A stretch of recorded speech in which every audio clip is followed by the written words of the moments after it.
Ininaos nitong Huwebes, October 16, sa Hotel Supreme Mall and Event Center, Baguio City, ang ikalawang araw ng Chamber of Real Estate and Builders Association o CREBA National Convention. Parte nito ang Multi-Stakeholders Conference on Housing and Human Settlements na formal na inilunsad sa pamamagitan ng ribbon cutting.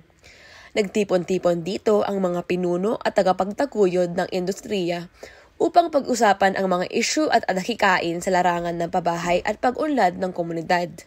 Unang nagsalita si Sir Noel Carino, ang National President ng CREBA, na tinalakay ang mga hamong dulot ng kakulangan sa maayos na pabahay. Ayon sa kanya, ang kawalan ng sapat na tirahan ay sumasalamin sa hindi pagkakapantay-pantay sa lipunan. Gayunman, binigyan diin niya ang katatagan ng mga Pilipino na patuloy na nagsisikap tungo sa maayos at ligtas na pamumuhay.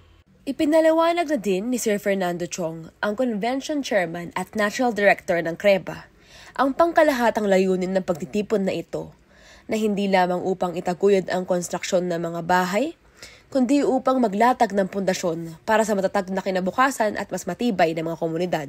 Samantala, isa sa mga pangunahing naging speaker ay si Pasig City Vice Mayor Robert Jaworski, na binigyang diin ang kahalagahan ng wastong paggamit ng pondo at buwis.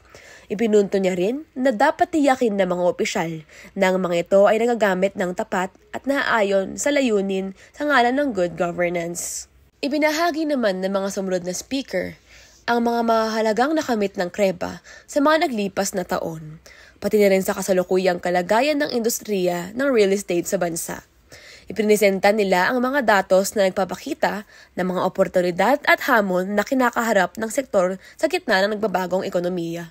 Habang nagaganap ang conference, sinasagawa pa rin ang Housing Exhibit and Servicio Fair, na nagpakita ng iba't ibang programa at inisyatiba bilang bahagi ng pagdiriwang ng National Shelter Month 2025.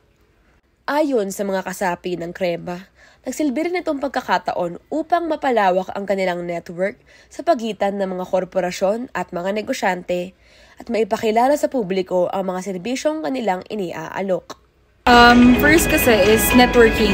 So para at least mas malawak yung connections mo and then mas broad din yung mga knowledge nila regarding sa iba't ibang properties din. Sana ma-highlight natin yung mga properties dito sa Philippines para at least not only Filipinos can buy properties but also foreigners. I-highlight din natin na ano man yung mga benefits pag Baguio or Manila, yung mga ganun lang. Sa kabuuan, nagsilbi ang conference na ito bilang tulay ng talakayan sa pagitan ng mga stakeholders, brokers at developers. Isang mahalagang hakbang tungo sa mas bukas na ugnayan at mas matatag na kinabukasan para sa industriya ng real estate sa Pilipinas. Ako si Cassandra Lucero, nag-uulat para sa Herald Express.